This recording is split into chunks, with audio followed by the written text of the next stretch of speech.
ओम शांति।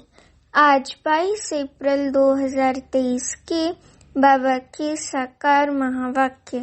बाबा कहते, मीठे बच्चे, अपना स्वभाव बहुत ही मीठा और शांत बनाओ। बोल चाल ऐसा हो जो सब कहें ये तो जैसे देवता है। प्रश्न है, तुम बच्चों को कौन सा सर्टिफिकेट संगम पर बाप से लेना है? उत्तर है, अपने दैवी मैनर्स का सर्टिफिकेट। बाप जो श्रृंगार कर रहे हैं, बच्चों की इतनी सेवा कर रहे हैं, तो जरूर उसका रिटर्न देना है। बाप का मददगार बनना है। मददगार बच्चे वह जिनका स्वभाव देवताई हो, ईश्वरीय सर्विस में कभी थके नहीं, यज्ञ सेवा से स्नेह हो। ऐसे बच्चों को बाप भी इजाफा देते हैं, खातिरी करते हैं। ऐसे सर्विसेबल स्नेही बच्चों को देख देख बाप हर्षित होते हैं। गीत है, तुम्हारे बुलाने को जी चाहता है। बाबा कहते, ओम शांति। भक्तों प्रति भगवानुवाच। जबकि भक्त सम्मुख हैं और भक्त जानते हैं कि भगवान बैठकर हमको ज्ञान के गीत सुनाते हैं, वह ज्ञान की डांस कराते हैं। अच्छा, इनसे फिर क्या होगा? कहते हैं, वे देवताओं मुआफिक सदा सुखी और हर्षित रहेंगे। भगवान को ही बेहद का बाप व विश्व का रचयिता कहा जाता है।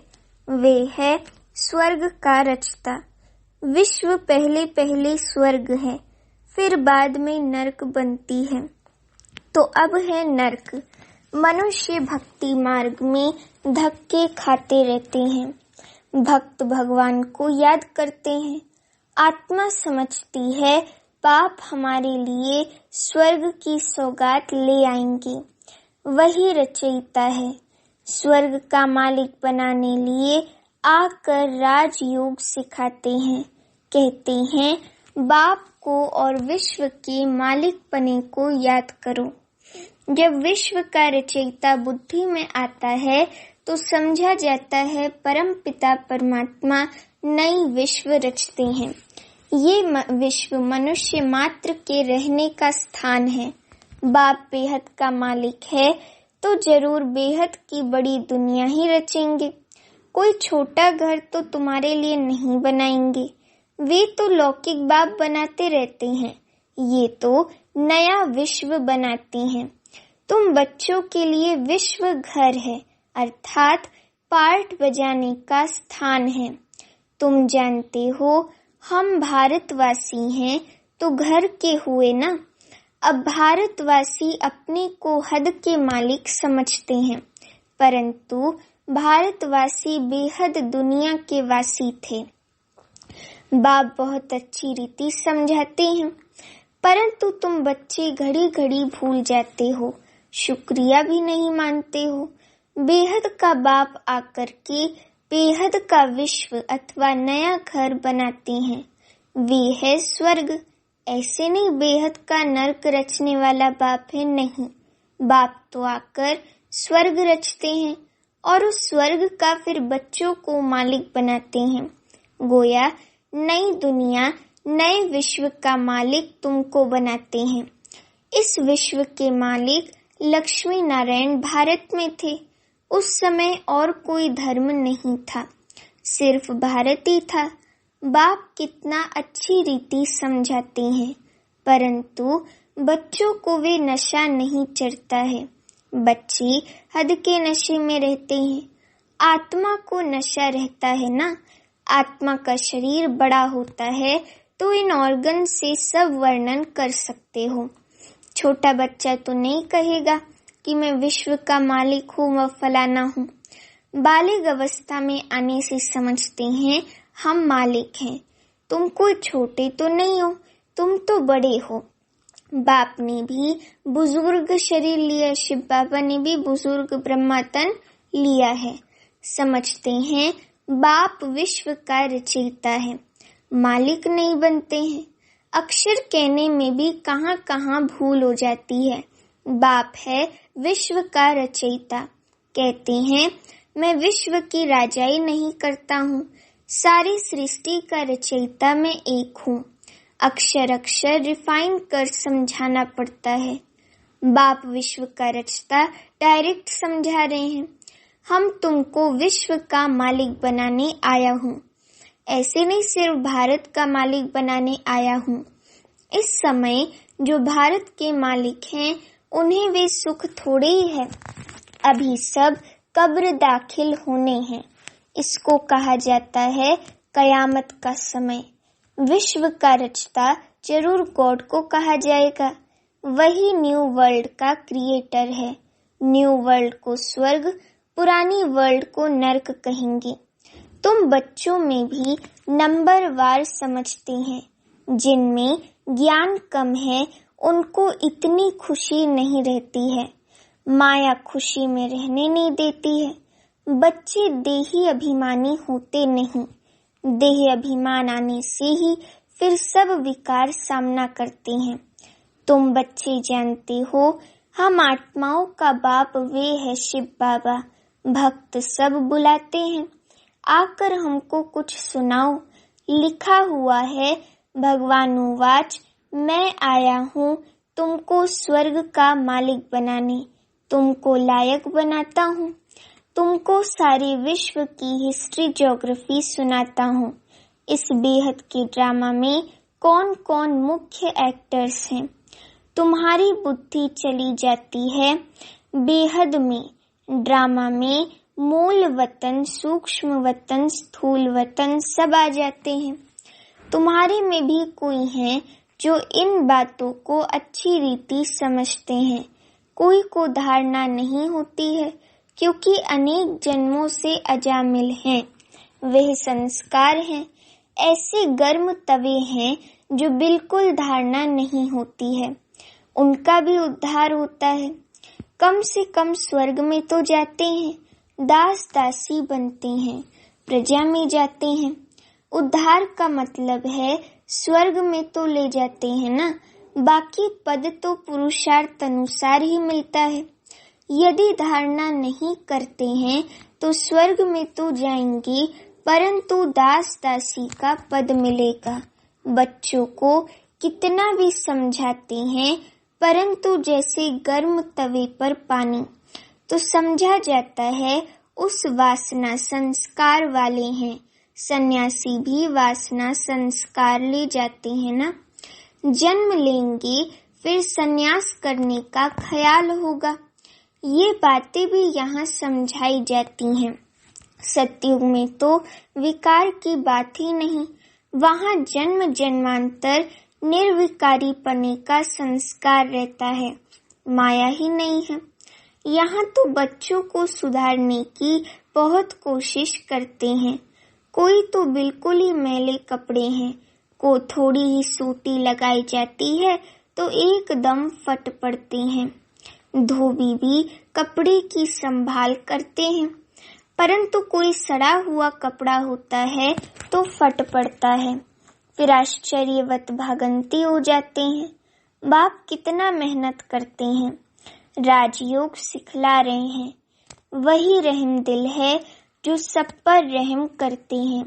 बाबा रहम दिल है, माया बेरहम है।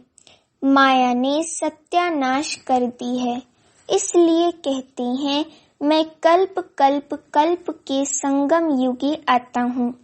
बाप है पतित पावन, पतितों को ही वापस ले जाने आना पड़ता है। त्रेता में कोई पतित थोड़े ही हैं जो त्रेता में आकर पावन बनाओ। भगवान तो है ट्रुथ, वही सत्य सुनाते हैं। तुम बच्चे अब जानते हो बरोबर विश्व का रचयिता शिव बाबा ब्रह्मा तन से हमको विश्व का मालिक बनाने पुरुषार्थ कराते हैं। बाप कहते हैं अगर हमारी मेहनत व्यर्थ गवाएंगे, अपनी चलन से बहुतों को धोखा देंगे तो पद भ्रष्ट हो पड़ेंगे। कहेंगे इनसे तो भूत निकला ही नहीं है। बच्चों की चलन ऐसी होनी चाहिए जो सब समझें, ये तो जैसे देवता है। देवताएं नामी ग्रामी हैं, कहते हैं इनका स्वभाव एकदम देवताई है। तो बाकी का अंडरस्टूड आसुरी हुआ ना। कई बच्चे बड़े फर्स्ट क्लास देवताई गुणवान हैं, बिल्कुल मीठे शांत स्वभाव के हैं। तो ऐसे बच्चों को बाप देख खुश होते हैं। बच्चे समझते हैं बाप हम बच्चों के लिए मकान बनवा रहे हैं, तो हमको भी सेवा करनी चाहिए। तो ऐसे बच्चे बहुत दिल पर चढ़ते हैं। जो बिगर कहने से काम करे वे देवता, कहने से करे वे मनुष्य, कहने से भी ना करे तो वे तो मनुष्य से भी बदतर हुआ। बाबा भी कहते हैं बच्चे अगर योग में नहीं रहेंगे तो माया की धूल में खत्म हो जाएंगे। बाबा बार बार समझाते हैं श्रीमत पर चलते रहो, आसुरी कर्तव्य नहीं करो, बोलना चलना बड़ा मीठा रखना है। देवताएं कितने मीठे स्वभाव के हैं। भारत में राज्य करते थे, यथा राजा रानी तथा प्रजा दैवी स्वभाव के थे। बाप आता है स्वर्ग का मालिक बनाने, तो बाप के साथ कितना मददगार बनना चाहिए। सर्विस में आपे ही काम में लग जाना चाहिए। ऐसी नहीं मैं थक गया हूँ, फुर्सत नहीं है। समय पर सब काम करने में कल्याण है। यज्ञ सर्विस का इजाफा शिव बाबा देते हैं। ये बाबा करके बाहर से थोड़ी खातरी करेंगे, दिल लेंगे। वे बाबा है बेहद की दिल लेने वाला, ये है हद की दिल लेने वाला। बच्चों की दैवी चलन देखते हैं तो फिर कुर्बान जाते हैं। बिगर कहे जो बच्चे सर्विस में तत्पर रहते हैं उनको कहा जाता है देवता। देवताओं को कुछ कहने की दरकार नहीं होती, वहाँ आसुरी स्वभाव होता नहीं। यहाँ कई बच्चे माता पिता की मत पर नहीं चलते हैं तो अपना ही नुकसान करते हैं। बाप कहते हैं मैं परम धाम से आता हूँ बच्चों की सेवा में, मेरी मत पर नहीं चल कितने को दुख देते हैं। कल्प पहले भी ऐसे हुआ था, अमृत पीते पीते फिर पतित बन पड़ते हैं। एक कहानी भी है, लक्ष्मी ने अमृत पिलाया तो भी असुर बन गए। तो कभी भी किसको दुख देने का प्रयत्न नहीं करना है, नहीं तो सारा राज्य भाग्य गंवाए डंडे खाने लायक बन पड़ेंगे। बाबा ने समझाया है मैं धर्मराज हूँ। इनडायरेक्ट कुछ करते थे तो हद की अल्पकाल की सजा भोगते थे। अब डायरेक्ट आकर फिर भी बाबा की मेहनत बर्बाद करते हो तो बहुत सजा खानी पड़ेगी। हम तुमको देवता बनाते हैं, माया फिराकर तुमको असुर बनाती है।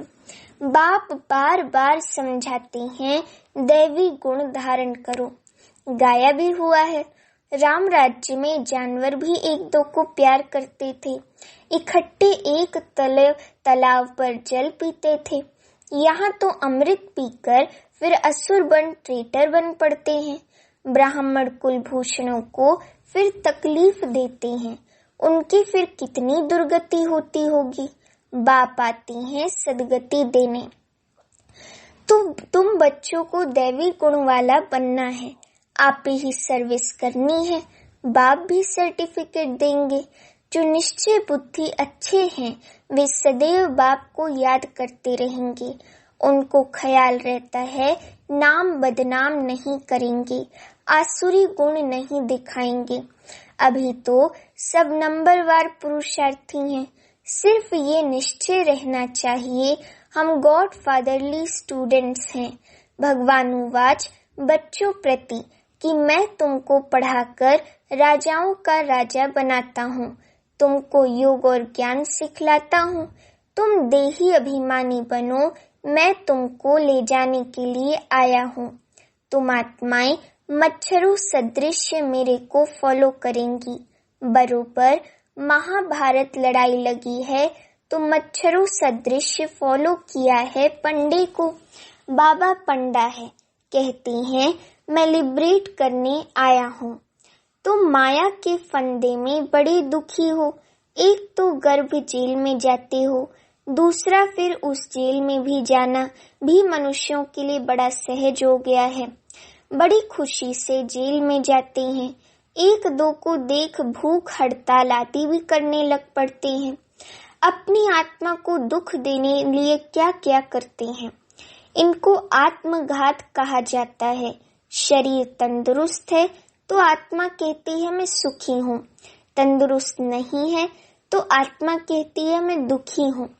बाप आते हैं सदा सुखी स्वर्ग का मालिक बनाने।